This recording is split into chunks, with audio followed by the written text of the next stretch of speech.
Assalamualaikum warahmatullahi wabarakatuh. Alhamdulillahirabbil alamin wassalatu wassalamu ala sayyidina Muhammadin wa ala alihi wa sahbihi ajmain. Oke, perkenalkan nama saya Taufikur Rahman, mahasiswa Sekolah Tinggi Agama Islam Pati, kelas B01. Di sini saya akan menjelaskan tentang permasalahan otonomi daerah. Yang makalah ini saya susun guna memenuhi tugas perkuliahan mata pelajaran Pancasila, yaitu pengabdi dosennya Ibu Umi Nadhirah SPDI SPD MPD bersama Imam Syafi'i. Oke, selanjutnya yaitu masuk dalam latar belakang. Sejak awal berdirinya Negara Kesatuan Republik Indonesia, para founding father telah menjatuhkan pilihannya pada prinsip pemecahan kekuasaan dalam penyelenggaraan pemerintahan negara. Cita desentralisasi ini senantiasa menjadi bagian dalam praktek pemerintahan negara sejak berlakunya UUD 1945. Terus memasuki era konstitusi RIS UUDS 1950 sampai pada era kembali ke UUD 1945 yang dikukuhkan lewat Dekret Presiden 5 Juli 1959. Sebagai perwujudan cita desentralisasi tersebut, maka langkah-langkah penting sudah dilakukan oleh pemerintahan. Lahirnya berbagai peraturan perundang-undangan yang mengatur tentang pemerintahan daerah membuktikan bahwa keinginan untuk mewujudkan cita-cita ini terus berlanjut. Kemudian masuk dalam pengertian otonomi daerah. Otonomi sendiri berasal dari bahasa Yunani yaitu autos yang berarti sendiri, dan namos yang berarti undang-undang atau sebuah aturan. Dengan demikian, otonomi dapat diartikan sebagai kewenangan untuk mengatur dan mengurus rumah tangga sendiri. Kemudian, otonomi dalam makna sempit dapat diartikan sebagai mandiri, sedangkan makna yang lebih luas diartikan sebagai berdaya. Otonomi daerah dengan demikian berarti kemandirian suatu daerah dalam kaitan pembuatan dan pengambilan keputusan mengenai kepentingan daerahnya sendiri. Adapun beberapa pendapat ahli yang dikutip oleh Abdurrahman mengemukakan bahwa menurut Sugeng Istianto, otonomi daerah sebagai hak dan wewenang untuk mengatur dan mengurus rumah tangga daerah. Adapun menurut Syarif Soleh berpendapat bahwa otonomi daerah adalah hak mengatur dan memerintah daerah sendiri. Dan dapat disimpulkan bahwa otonomi daerah yaitu kewenangan daerah otonom untuk mengatur, mengurus kepentingan masyarakat setempat menurut prakarsa atau inisiatif sendiri berdasarkan aspirasi masyarakat sesuai dengan peraturan undang-undangan. Kemudian, dasar hukum dan landasan teori otonomi daerah. Dasar hukum. Ada beberapa peraturan dasar tentang pelaksanaan otonomi daerah yaitu sebagai berikut. 1. Undang-Undang Dasar 1945 pada pasal 18 ayat 1 hingga ayat 7. Yang kedua yaitu Undang-Undang Nomor 32 Tahun 2004 yang mengatur tentang pemerintahan daerah. Yang ketiga, negara atau Undang-Undang Nomor 33 Tahun 2004 yang mengatur tentang sumber keuangan negara. Selanjutnya yaitu landasan sebuah teori. Berikut ini ada beberapa landasan teori dalam otonomi daerah. Yang pertama yaitu tentang asas otonomi. Berikut ini ada beberapa asas otonomi daerah yang kami tuliskan di sini. Asas-asas tersebut sebagai berikut, yaitu asas tertib penyelenggara negara, asas kepentingan umum, asas kepastian hukum, asas keterbukaan, asas profesionalitas, asas efisiensi, dan asas-asas yang lain. Kemudian, desentralisasi. Desentralisasi adalah penyerahan kewenangan dari pemerintah pusat kepada pemerintah daerah untuk mengurusi urusan rumah tangganya sendiri. Dasar pemikiran yang melatar belakanginya adalah keinginan untuk memindahkan pengambilan keputusan untuk lebih dekat dengan mereka yang merasakan langsung pengaruh program dan pelayanan yang dirancang dan dilaksanakan oleh pemerintah.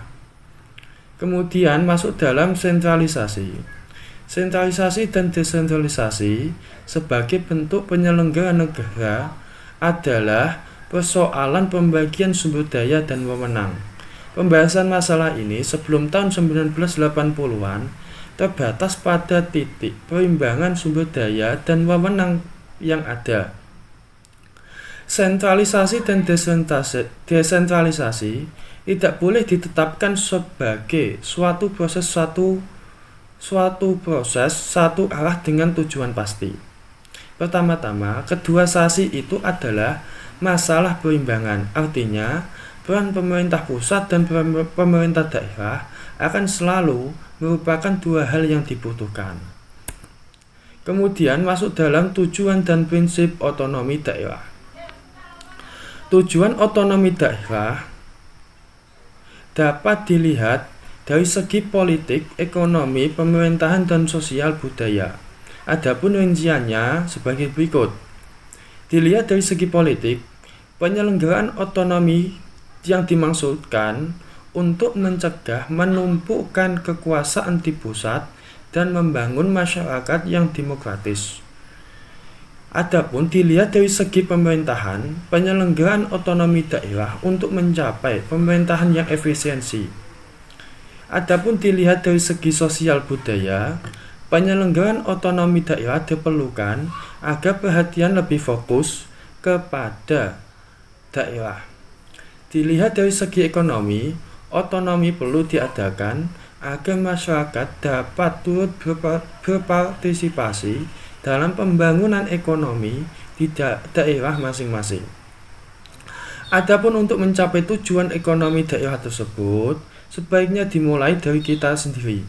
Para pejabat harus memiliki kesadaran penuh bahwa tugas yang diembannya merupakan sebuah amanah yang harus dijalankan dan harus dipertanggungjawabkan kelak. Adapun prinsip otonomi daerah, pada dasarnya prinsip otonomi daerah itu sudah dijelaskan dalam Undang-Undang Nomor 32 Tahun 2004, yaitu prinsip otonomi daerah menggunakan prinsip otonomi seluas-luasnya.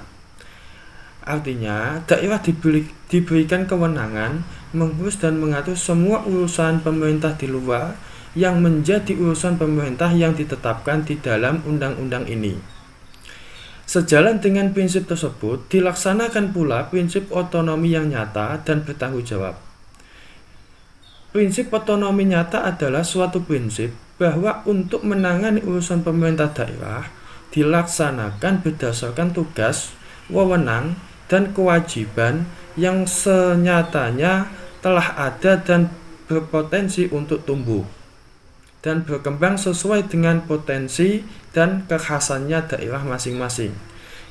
Dengan demikian, isi dan jenis otonomi bagi setiap daerah tidak selalu sama dengan daerah lainnya. Adapun yang dimaksud dengan otonomi yang bertanggung jawab adalah otonomi yang dalam penyelenggaraannya harus benar-benar sejalan dengan tujuan dan maksud pemberian otonomi, yang pada dasarnya untuk memberdayakan daerah termasuk meningkatkan kesejahteraan rakyat merupakan bagian utama dari tujuan nasional. Selanjutnya, yaitu tentang kesimpulan dari pembahasan otonomi daerah. Otonomi daerah, saya saya dapat simpulkan, otonomi daerah berasal dari bahasa Yunani yaitu autos, yang berarti sendiri, dan namos yang berarti aturan atau undang-undang. Otonomi dalam makna sempit dapat diartikan sebagai mandiri, sedangkan makna yang lebih luas diartikan sebagai berdaya.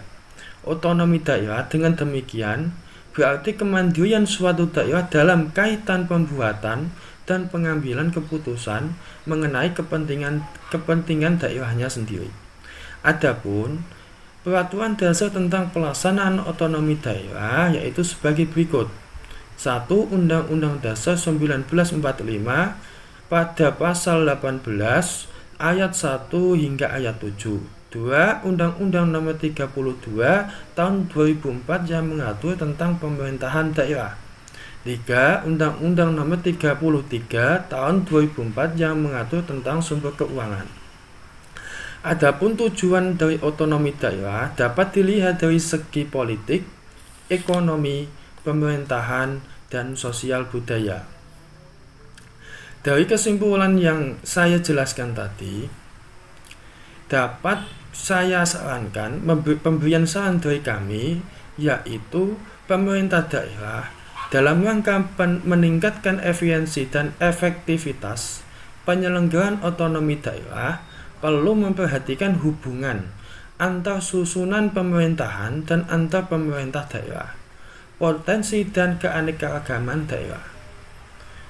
Selanjutnya, konsep otonomi luas, nyata, dan bertanggung jawab tetap dijadikan acuan dengan meletakkan pelaksanaan otonomi pada tingkat daerah yang paling dekat dengan masyarakat. Keterlibatan masyarakat dalam pengawasan terhadap pemerintah daerah juga perlu diupayakan. Konsep otonomi nyata, luas, dan bertanggung jawab tetap dijadikan acuan dengan meletakkan pelaksanaan otonomi pada tingkat daerah yang paling dekat dengan masyarakat.